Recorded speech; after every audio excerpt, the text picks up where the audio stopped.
never say to a depressed person. The problem with you and I is, what do? We give unsolicited advice. We're not experts. We don't know the basics. But when we see someone depressed, we start to give them advice, and we give them the worst advice. I'll share with you some things that you should never say to a depressed person, and many of you think that, what's wrong with this? These are Islamic values, yes? Number one, if you have a conversation with a depressed person, don't ever tell them to look on the bright side. Look on the bright side. He's depressed. Brother, look on the bright side. If he was able to look on the bright side, do you think he would be depressed? That's just the whole problem. He doesn't see a bright side. It's like telling a blind person that look at the sun. Oh, he can't see. So when you say to someone, look on the bright side, you're also judging them. What are you doing? You're insinuating them that you're not grateful. You're not a grateful person.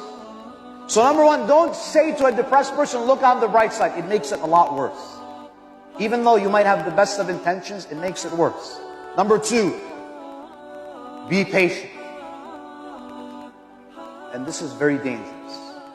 You know, 2 years ago, I had to bury a 30-year-old in one of our communities who died of suicide.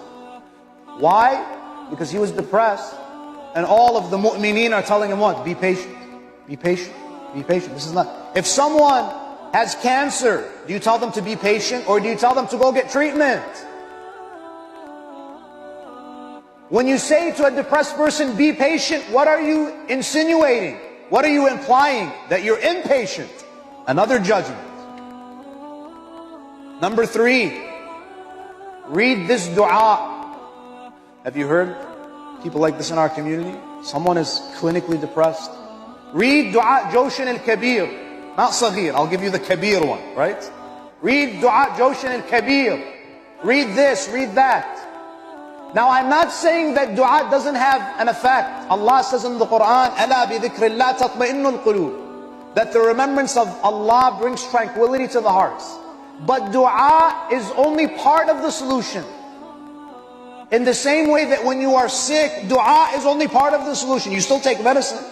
You still go to the doctor. So don't tell people, recite dua if you're depressed and you'll be fine. Because again, there is an implicit judgment in that statement, and that's what? That you need to step your game up. Recite dua, be a little bit more religious. This is very dangerous. Number four, and this is one of my favorites, just snap out of it. Snap out of it. As if there is a button that you push. Snap out of it, okay, there you go. I snapped out of it.